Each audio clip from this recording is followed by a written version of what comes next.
ఎన్నికలపు హామీలతో కాంగ్రెస్ అధికారంలోకి వచ్చింది కానీ వేరే కాదండి. Right. ఇక పవన్ కళ్యాణ్ గారి పర్యటన విషయానికి వస్తే ఇక తెలంగాణలో సినిమా మీద అంత క్రేజ్ ఉండదండి. శ్రమైక జీవన సౌందర్యానికి సమానమైనది లేనే లేదని నమ్మిన గడ్డ తెలంగాణ అండి. సినిమా మీద అంత మోజు క్రేజు సినిమా యాక్టర్ల మీద అంత ఇక్కడ ఉండదండి.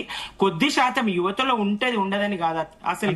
అంటే ఇక్కడ ప్రభావం చూపదంటున్నారా సుమిత్రా? 100% అండి, 100% ప్రభావం చూపదు. పైపెచ్చు తెలంగాణ వాదులు, తెలంగాణ బిడ్డలు అప్పుడే ఆయన్ని ఉద్యమ కాలంలోనే మరి ప్రశ్నించిండ్రు. అయ్యోనివా నువ్వు, అవ్వోనివా అని చెప్పేసి.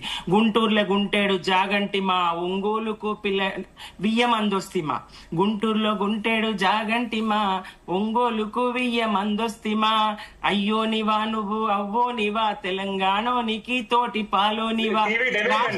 రాష్ట్ర ప్రకటన జరిగిన తర్వాత సందీప్ గారు, రాష్ట్ర ప్రకటన జరిగిన తర్వాత 11 రోజులు అన్నం ముట్టలేనని చెప్పిండు. ఇక్కడ ఉద్యమకారులు, ఉద్యమాలు, సుదీర్ఘ కాలపు ఉద్యమాలు, త్యాగాలు, బలిదానాలు, మరి కేసీఆర్ గారి ప్రాణాన్ని పణంగా సిద్ధపడ్డటువంటి త్యాగము, నిరాహార దీక్ష, వీటన్నిటి తర్వాత రాష్ట్ర ప్రకటన వెలువడితే ఆ రాష్ట్ర ప్రకటనను ఆయన స్వాగతించలేరు. తెలంగాణ ప్రజల ఆకాంక్షను ఆయన గౌరవించలేదు.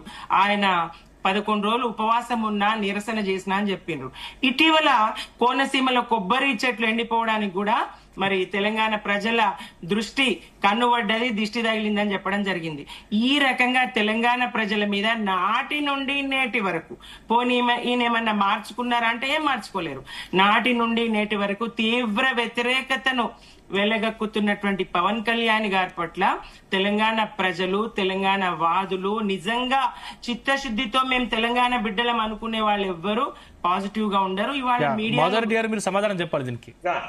ఒకటి అండి, కరెక్ట్ మీరు అంటున్నారు కదా, మాట్లాడే ముందు మనము అన్ని వైపులో చూసి మాట్లాడాలంటే బాగుంటుందని నా వ్యక్తిగత అభిప్రాయం. ఏంటి అంటే టిఆర్ఎస్ పార్టీని బీఆర్ఎస్ పార్టీగా చేసిరు. ఎందుకు చేసిరు బీఆర్ఎస్ పార్టీగా? ఆంధ్రప్రదేశ్ లో వెళ్ళి రాష్ట్ర కార్యాలయం ఓపెన్ చేసిరు. నేను నిన్న ఒక వీడియో చూస్తా సోషల్ మీడియా, బీఆర్ఎస్ రాష్ట్ర కార్యాలయాన్ని ఓఏఓ రూమ్ లుగా మార్చారు అనేసి సోషల్ మీడియాలో వైరల్ అవుతుంది. సో ముఖ్యంగా ఏంటి అంటే ఇది ప్రజాస్వామ్యంలో ఉన్నాం, ప్రజాక్షేత్రంలో ఉన్నాం. ఎవరైనా ఎక్కడైనా రాజకీయ పార్టీ పెట్టొచ్చు.